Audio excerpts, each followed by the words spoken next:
Welcome back to another episode of the Scoreboard.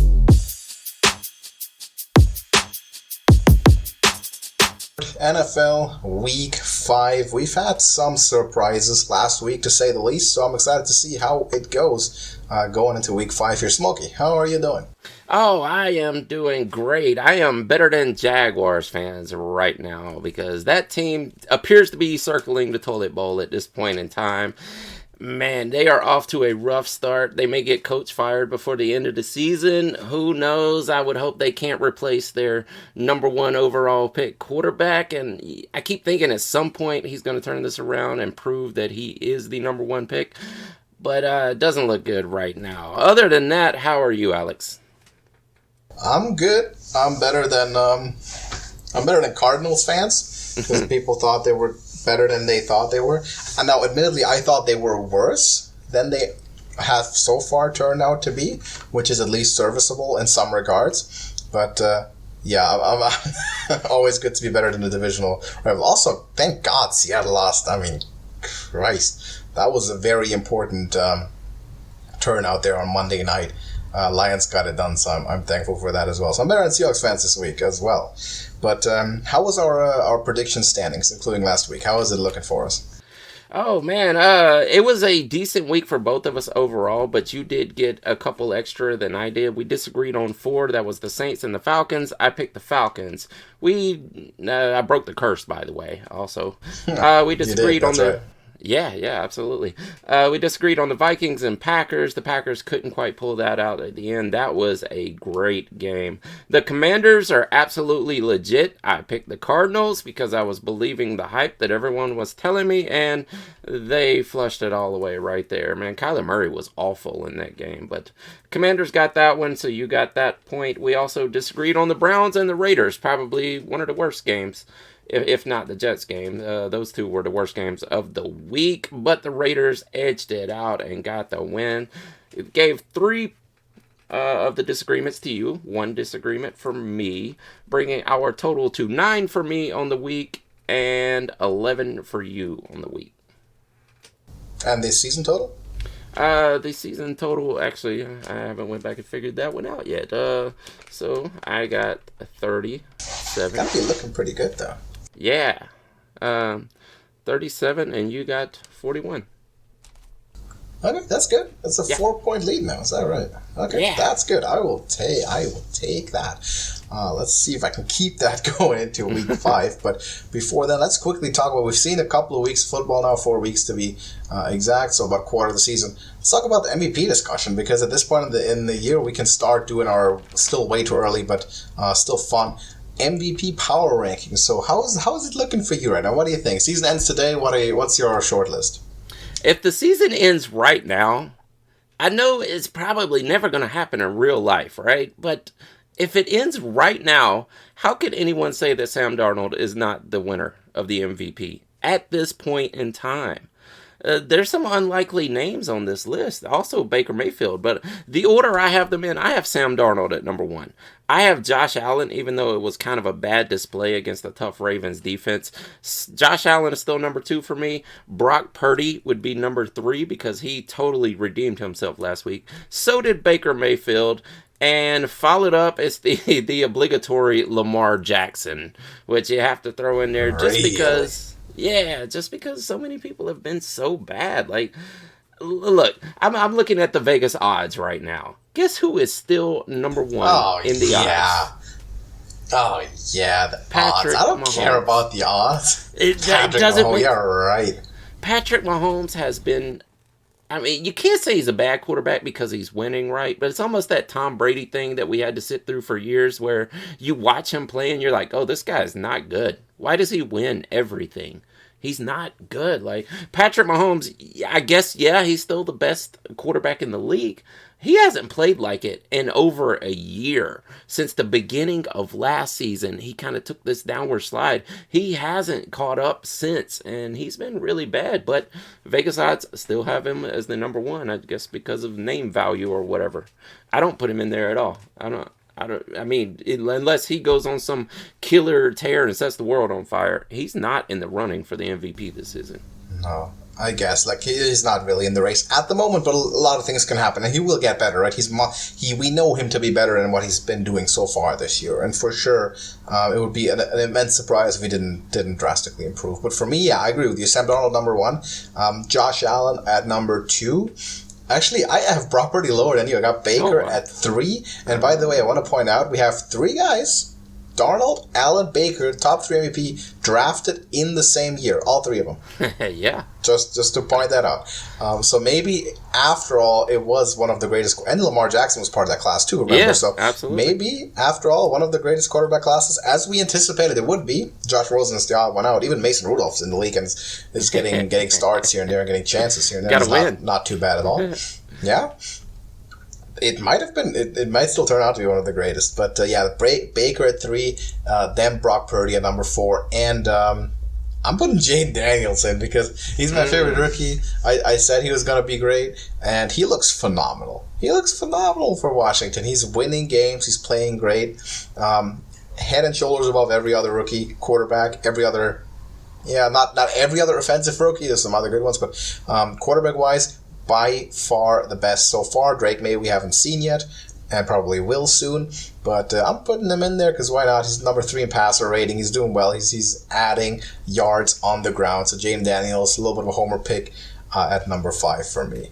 But that's the list so far. What we'll do is on our YouTube channel, in the community page, there's going to be a poll.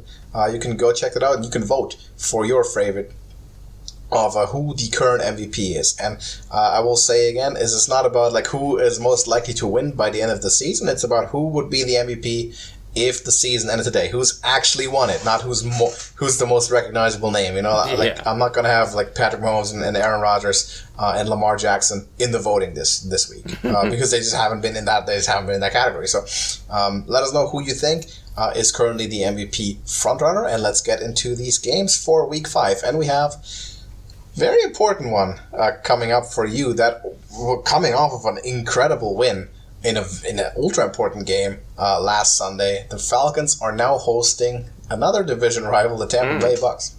Yeah, and outside of one game here, the Bucks are on fire this year.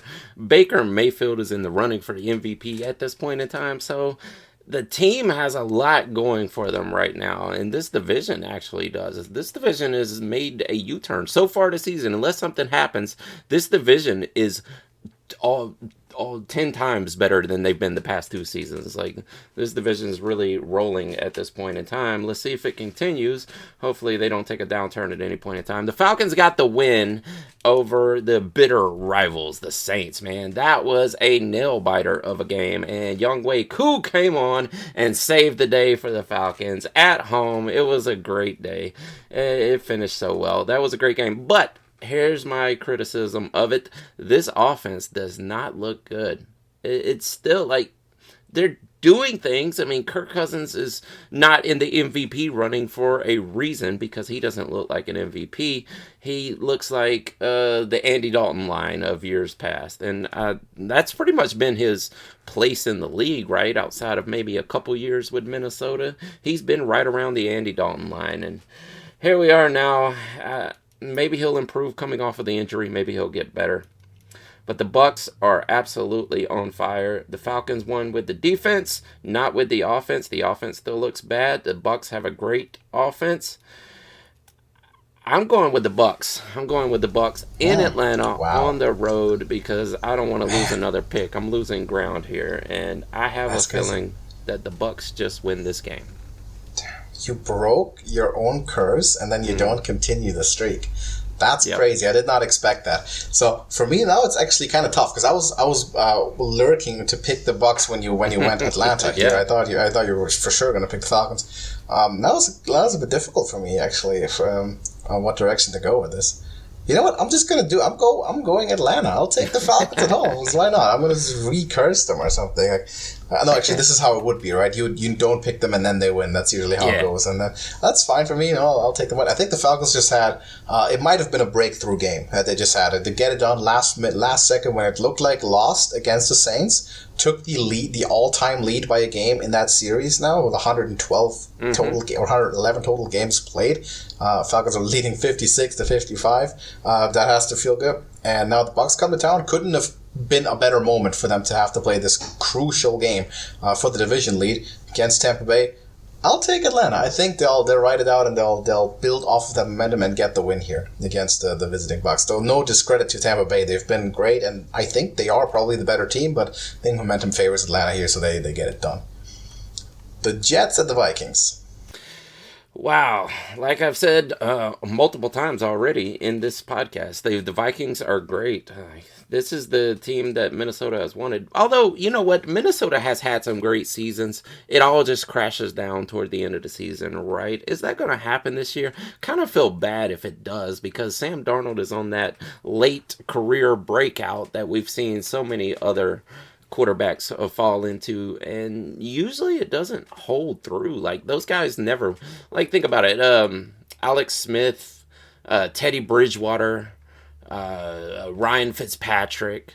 You know, there's been several names like that even Baker Mayfield, he's in that category now also.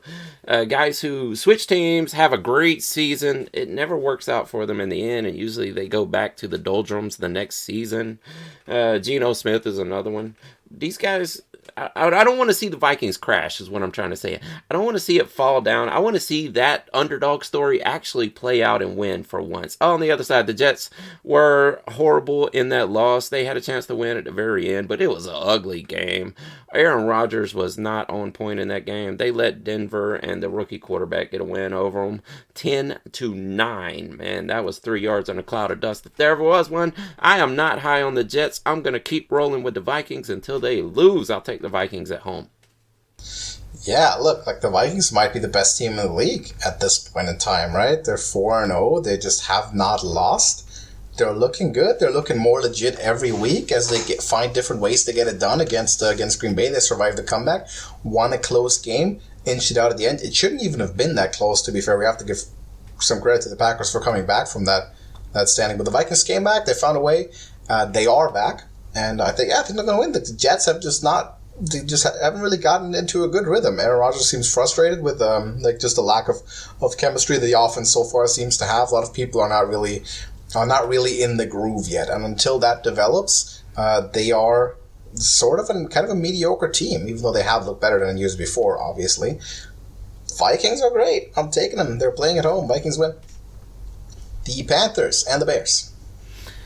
And everybody thought the Panthers were going to just go on this win streak, right, with Andy Dalton getting there. But they ran into the Bengals at home, and the Bengals put one over on them. We knew the Bengals would pull it together at some point in time, and they were going to start winning and winning big. You can't score over 30 points a game and not. But more on that later. The Panthers are not really a good team. I know people like the underdog story, like we talked about with Sam Darnold, but it's probably not going to happen here for the Panthers. Sorry, I had a brain fart right in the middle of that.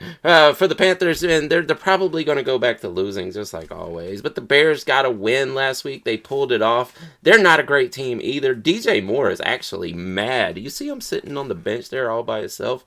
You can't really. You can't expect a lot out of a rookie quarterback, although he was the number 1 overall pick, so he should be better than that, but obviously Jaden Daniels was the man they should have went with.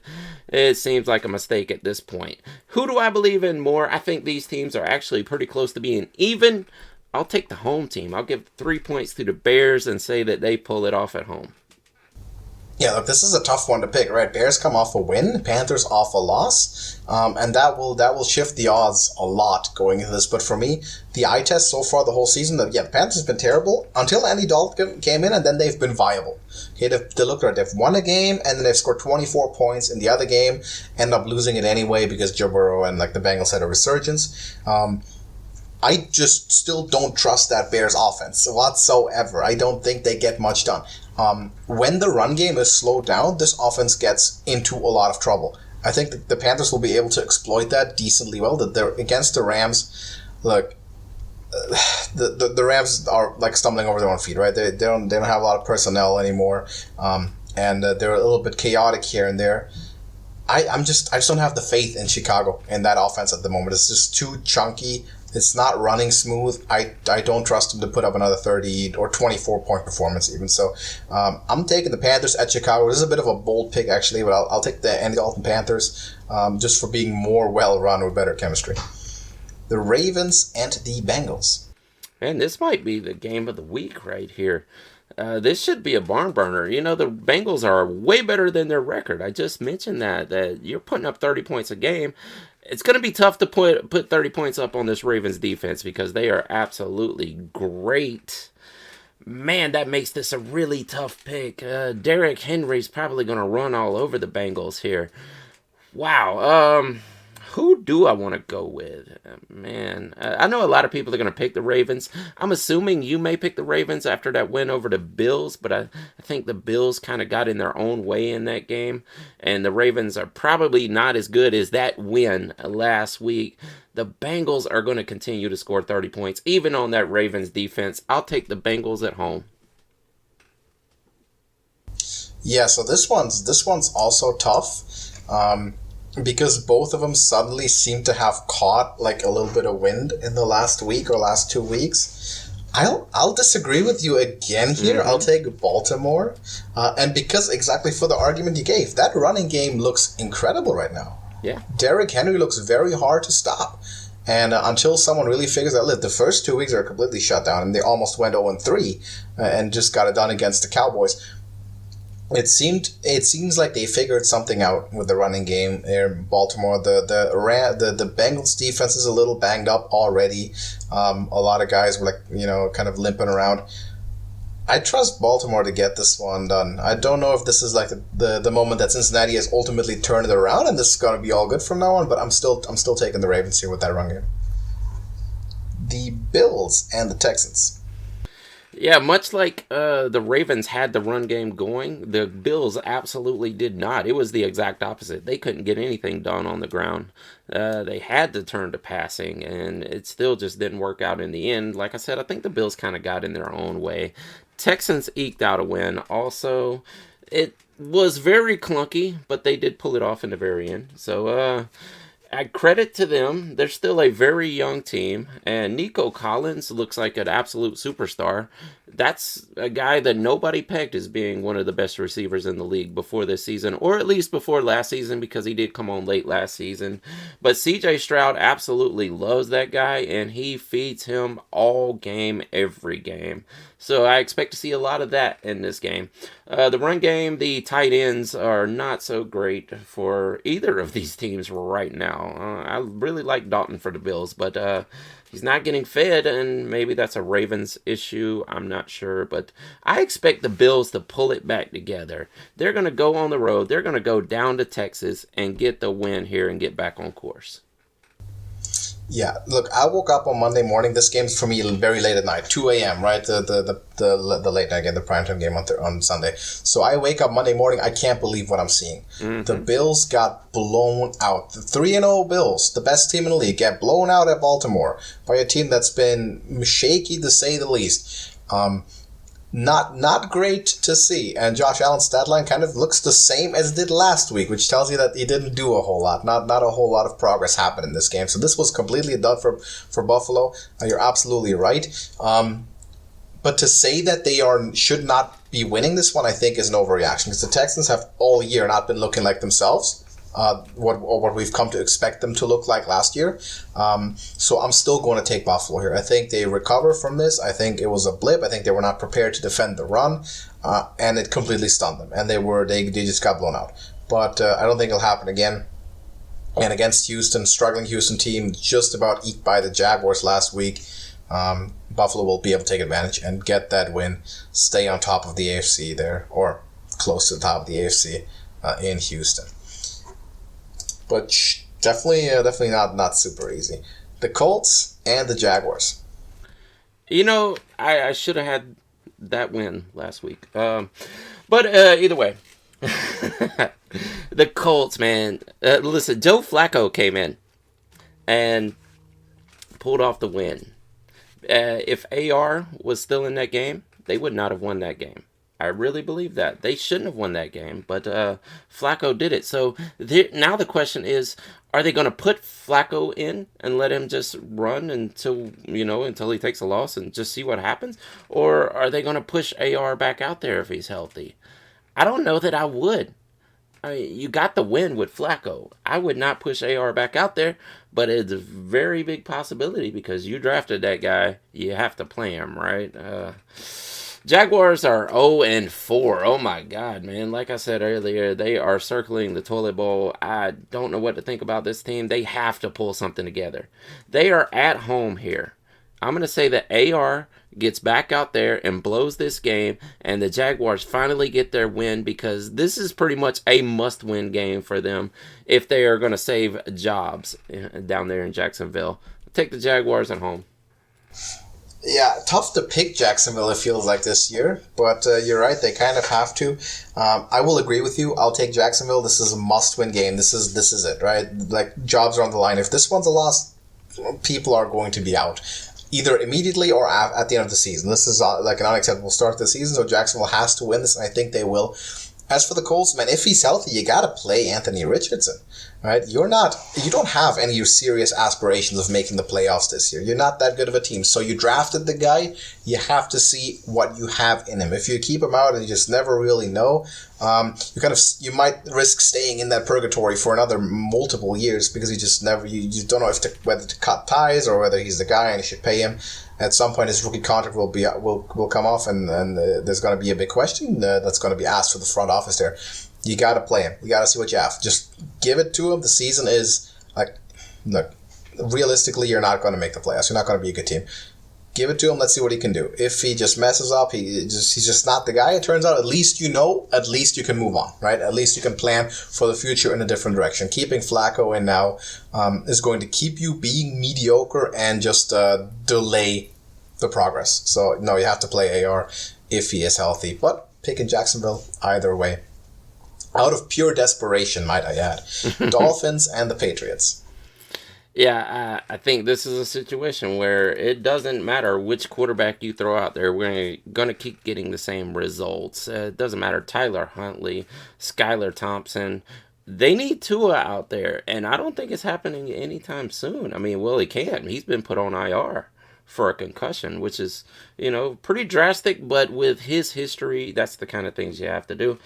Tyler Huntley is not going to make this team better. I heard talks of Tyreek Hill being traded to the Chiefs. Go back home, This may be a wasted season for the Dolphins, and I had really high hopes for that team for this season, but it's burning down quickly. On the other side, the Patriots got rolled right over. You guys really put a hurting on them. They got blown out, but it is to be expected, right? The Patriots are not a great team. I'm going to say these teams are fairly close. I mean, this may be a 0 favorite on a neutral field, but we are in New England, and as bad as the Dolphins look without Tua, I'm going to pick the Patriots at home. Oh, man, this is rough. Having to pick New England in this game. Mm-hmm. The Dolphins are nothing without Tua, without a quarterback. And you would think that this would be the kind of team they'd be smart enough to know to invest in a backup, right? Mm-hmm. You have a quarterback who's notoriously injury-prone, who's gotten hurt every year. Something always happens. He's going to miss games. And for that offense to run, you have to have a viable quarterback. You have absolutely nothing in terms of backup. Maybe one of the worst quarterback rooms behind your starter in the entire league. So that's inexcusable. That's an oversight. You have other teams with, Jameis Winston is a backup in the league. There are a lot of very, very much valuable quarterbacks. Joe Flacco, right? He was available in the offseason. A lot of quarterbacks that were around that would have been solid backups. Hell, Andy Dalton. And they got none of them, and now they're paying the price for it, especially if you have a quarterback who's injury-prone. You can't be doing that sort of thing. But the Dolphins did, and now it's just looking all terrible. Against New England here, at New England, I have a hard time picking this game because they're both really, really bad. I'll go Miami. I think maybe they can do it with the run game. That's sort of the only straw that I'm really clutching to here. New England also is more of a running football team. I still like the Dolphins' defensive line. New England, though, not much defensively there to really like anymore. I'm saying Dolphins get down the run game, but It's going to be a tough game, and certainly not one that I'm going to be watching very closely. But both these teams are headed straight down the gutter right now without good quarterback play. Browns and the Washingtons. Tyler Huntley versus Jacoby Brissett. Those ratings are going to be super low. Nobody's going to watch that game, man. Speaking of other bad teams, the Browns are also circling the toilet bowl. Like I said earlier, they are not good at all. That offensive line is diminished, and it shows because, like I said last week, they're trying to kill Deshaun Watson. I always feel like the Browns are being punished. I don't know if it's by the league, by the refs, or the football gods because of the bad moves they have made with this quarterback, but they look like they are absolutely being punished. Maybe it's just by other players. Maybe they just don't like Deshaun Watson. Kind of understandable, I guess. But he looks horrible, and that offensive line couldn't stop anything. They couldn't stop a high school team right now. They're getting beat up. And there was the Amari Cooper 80-something yard touchdown that got called back, which really... Yeah, shouldn't have, though, because I don't think there was a penalty on that. That's why I say, looks like somebody's just punishing the Browns. Are they going to get a win? No, not here, because the Commanders are absolutely on fire. If you would have asked me before the season started, this would have been the exact opposite. I would say the Browns by 30, but this one's probably the Commanders by 30. Right here. A good call on Jaden Daniels once again, because he is absolutely legit so far. I'll take the Commanders at home. The best rookie quarterback by a landslide. Give me the Commanders at home against the struggling Browns. Washington gets it done and establishes themselves as a reasonable playoff team in the NFC. I mean, they're the best team in this division right now. It's not Dallas. It's not the Eagles. It's certainly not the Giants. Washington is the best team in the NFC East today and will still be next week when they beat the Browns. Raiders and the Broncos. Oh, man, this is a tough one right here because I know the Broncos are coming off of a couple wins, right? I don't think they're really good. I mean, a 10-9 win is nothing to brag about, right? But, I mean, I guess at least you're winning. I don't know. I feel like this team is a couple seasons away from being good, but Raiders are not good either. So I really think these two are on the same playing field. So I may just go with the home team here and say that, unfortunately, Sean Payton gets another win right here. And we all hate to see it, but it'll probably happen, right? Because the Raiders, outside of Brock Bowers, who is getting double-teamed, by the way. People are saying, oh, wow, the rookie tight end sensation is no longer the star of the team. But you got to watch the games. He's getting double-teamed. Of course, he's the only bright spot on the receiving offense, on the entire offense, in my opinion, at this point in time. He's the only bright spot because Devontae Adams is not playing, and there's talk about him getting traded also. So, yeah, I'm leaning toward the Broncos. I'll take the Broncos at home. Yeah, Devontae Adams straight up asking for a trade most recently, so that's not going much of anywhere. It's not looking great. But it's a tough game for me to pick. I mean, yeah, Denver's done okay. So, well, Bo Nix, is kind of getting into a groove, but this game for me is still very, very difficult to make a decision on. So I guess I'll trust the momentum here, and the team that's the last week or two has been looking up more than the other, and they're playing at home. Yeah, give me the Broncos, but I'm not super confident about this one at all. Cardinals and Niners. I don't guess there's a debate now after last week. Maybe before last week, there would have been a debate on this game. But right now, after what we just watched, there was some blowouts happening, and it was in the favor of the 49ers and absolutely against the Cardinals last week. So I'm expecting to see a little more of that because when Brock Purdy has George Kittle and Deebo Samuel out there, the world is great, right? And when those two are out there, that's all it takes. Brandon Ayuk is still horrible. He is not doing his job, and he probably shouldn't have got that contract. I don't understand that. But, hey, your two superstars are back. If Christian McCaffrey came back, this team is absolutely unbeatable. But for right now, they're better than the Cards because the Cards are dumpster fire like last week. I'll take the 49ers at home. Yeah, give me the Niners at home. number one pick versus number last pick once again, and I can't wait for the final pick, the last pick, to come out on top and just outplay the Mr. Number One pick in every regard. Niners at home looked good against the Patriots. Don't underestimate Arizona here. This is like a very important one. Like, they underestimated the Rams painfully and paid the price for it, as they very much deserve to. Let it be a lesson learned. Let it not happen again. Niners should win this one at home. Packers and the Rams. Yeah, speaking of should win, the Packers should have won that game. Yeah, it's Minnesota, though. I'm not going to take anything away from Minnesota. But that was very close. It came right down to the wire. It was a very exciting game. The unfortunate thing here is that Jordan Love is a really good quarterback, but he has the 2 losses, whereas Malik Willis has the 2 wins. There might be a curse going on here. And if you need to break a curse, the Rams, who are absolutely devastated and beat up right now, this would be the team. This is your get-right game, right? Jordan Love needs wins. He's playing great. He's throwing for tons of yards and touchdowns everywhere, but he doesn't have the wins yet. This is where you have to go get it. This team is beat up, beat down. They are not great at this point in time. They do get lucky sometimes and pull off wins, but they are not good overall until they get their superstars back. You guys have your superstars. The Packers go on the road and win this one.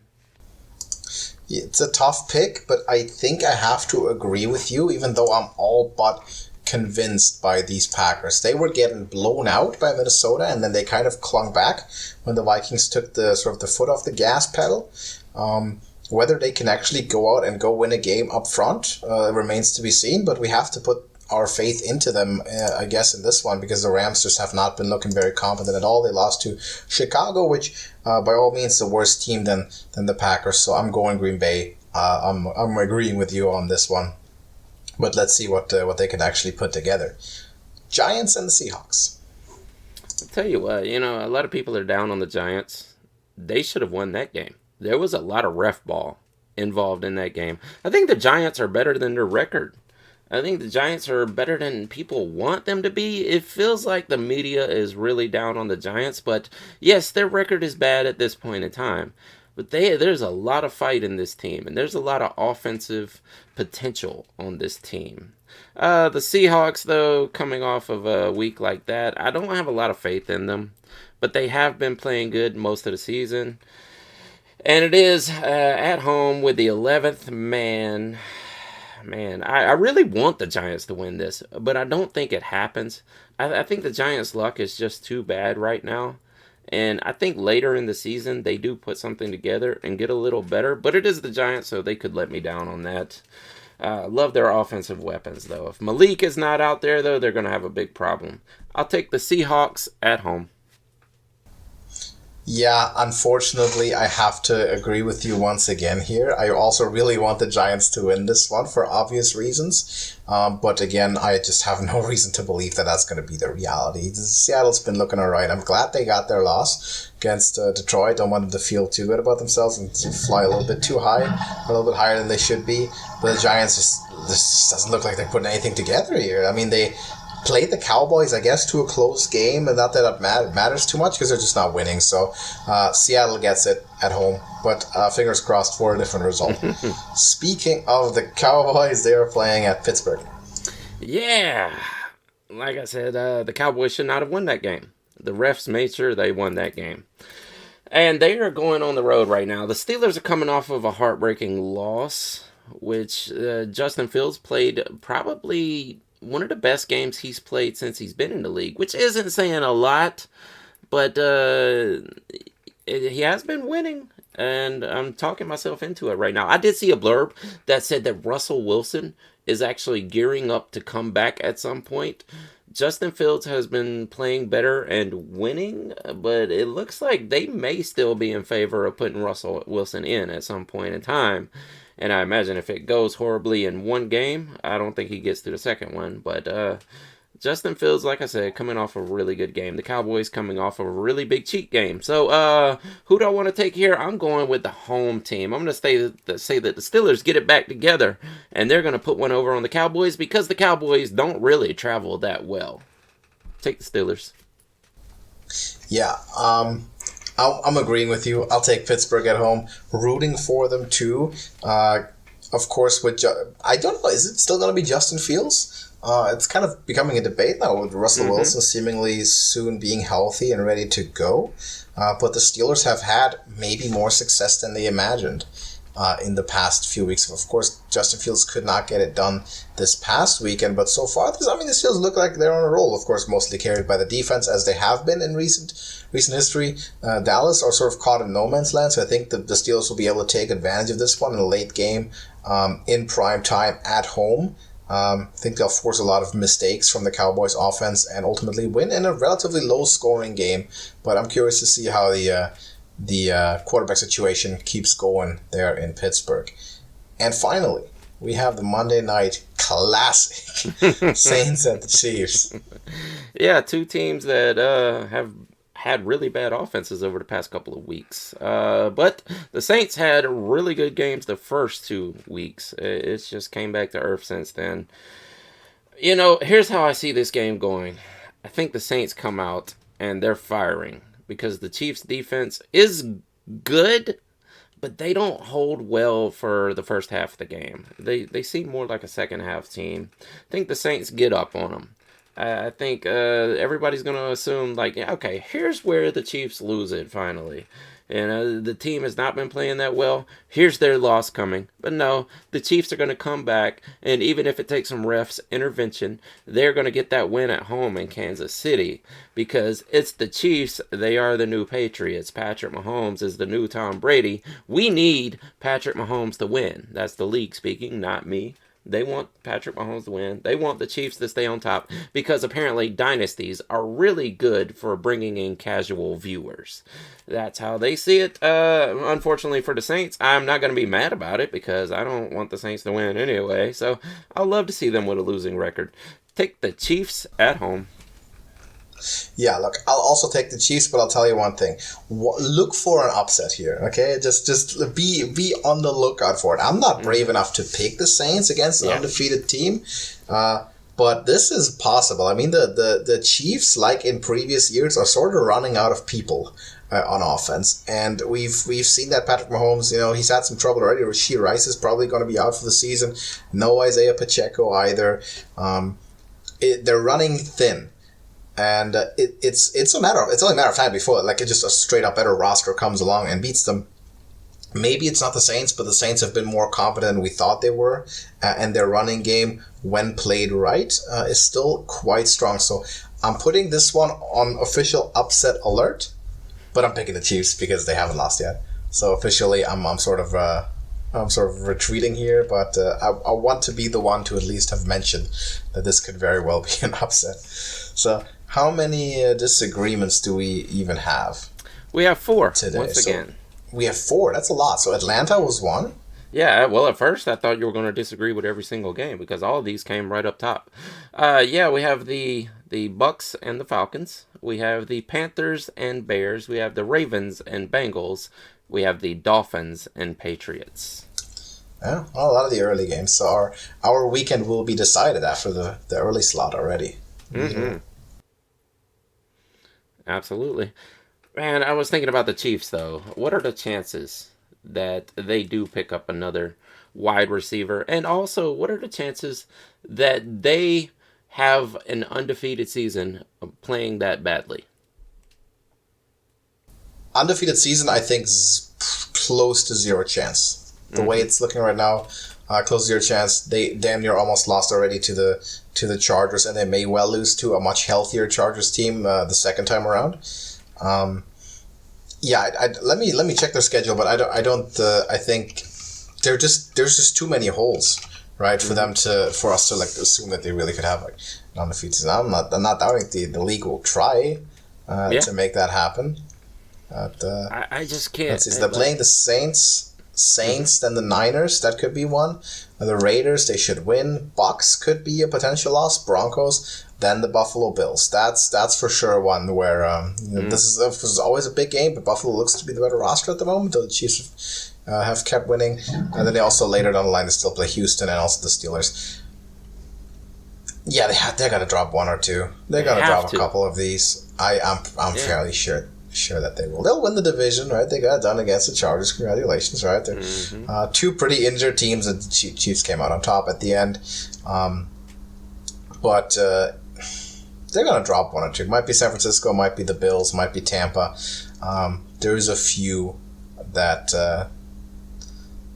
will drop. Now, what are the odds that the Vikings are going to have an undefeated season? Is my return question. Wow. To tell you the truth, it may be just as unlikely because it's the Vikings. And because it is Sam Darnold. They still have to play Detroit. Yeah. Detroit twice. Oh, Detroit. But other than that, their schedule looks easier to me. Other than that, their schedule's easier. Detroit twice, those are the only ones where I say, okay, they're not going to win both of them. Yeah. Other than that, I'm gonna read this off, okay? Rams, Colts, Jags, Titans, Bears, Cardinals, in that order. Oh, they could win all those. That's just 6 wins, right? Yeah. Okay, then it's the Falcons. Then they're playing at home against Atlanta. Bears again. Okay, Seattle is a challenge. Packers, maybe a challenge. And Detroit twice. That's all there is. Yeah, Detroit. Not a lot of playoff teams. They could easily win all those games except for Detroit. They could easily lose both times to Detroit, or they could split 1-1. But I seriously doubt they win both. Yeah. So the chances that either team goes undefeated is very low. And if you ask me who's more likely, I would say about even. Of course, it sounds ridiculous, but looking at strength of schedule, the Vikings only play the Lions, who are a team we definitely say are that might be an even or better team. And that's a divisional game as well, so it'd be really important. We picked them to beat the Jets because the Jets don't come in good shape. And then they have a lot of games that look like gimmies. And Kansas City has a tougher schedule. Yeah. Wow, that's crazy, though, to say that the odds are pretty much even, considering Kansas City has a tougher schedule, and they're playing way worse than the Vikings. But yet the odds are pretty much about the same. Because it's Kansas City. It's Patrick Mahomes. It's track record, right? The history plays into it. And they have still a top defense. There's still a top 3 defense in the NFL, right? That's something that's never changed over the last few years. And it's kept them in, right? It's allowed them to have the success that they've had. And win as many games as they did, even if they were like a little bit down on offensive personnel. That's what's worked. So Vikings are more of an upstart. So they're not going to get the benefit of the doubt as much. Their receiving core is absolutely nothing. Rashee Rice was the only bright spot, and now he's gone. He looked like Travis Kelce looks like every single year of his age. Xavier Worthy looks good. I mean, he's okay. Like he's good for an explosive play or two per game, but he's not the like reliable like possession receiver. That Tyreek Hill was. That Rashee Rice was about to be. He's not that yet. Maybe he will be. Maybe he'll take the step up now that he's going to be the number one. I don't know. That's what they drafted him to be, Tyreek Hill. That's what they want him to be. That's who he's supposed to be. Yeah. But it's hard to be that if you are the only option. Yeah, absolutely. You could almost triple cover him. Like as long as you got some coverage on Kelce, There's going to be a guy over the top every time. Yeah, like he's never going 1-on-1 down the field this entire year. I'd be very surprised if any team allowed that because there's no reason to. Yeah, safety over the top, blanket him all at all times. So let's see if one of them can do it. I doubt it. I don't think this is going to be the year of the first 17-0 team. Doesn't seem likely to me. I don't know if it does happen with them playing this poorly. You can bet the rigged talk will come right back once again like it does at the end of every season. If that happens, a lot of things have to happen. Had the Bills won convincingly last week, I may have been able to be talked into a little bit more optimism about their chances because they've looked legitimately good. But of course, tough schedule as well. Still have to play Aaron Rodgers at one point. Still have to play San Francisco, and you have to play Kansas City. So it's never just super easy. But they, to me, looked like the best team by a good bit until last week, and now they can't be undefeated anymore. Yep. Yeah. Yep. It's a shame. But well, they're still able to catch themselves. See if they can do it this week. Houston's not a pushover, but we're thinking it's doable. So I'll remind everyone watching again, you can go to the poll on our channel page and vote for who you think is the current MVP frontrunner. I'm curious to hear what everybody thinks about this. Let us know what you think about these predictions as well. And Smokey, do you have anything to add for this week? No, I think that's it for this week. Perfect. And drop us a like. Let us know what you think about these games. Who are you picking? Who's your MVP? And we'll see you in the next one. Deuces. Check the scoreboard, huh? Check the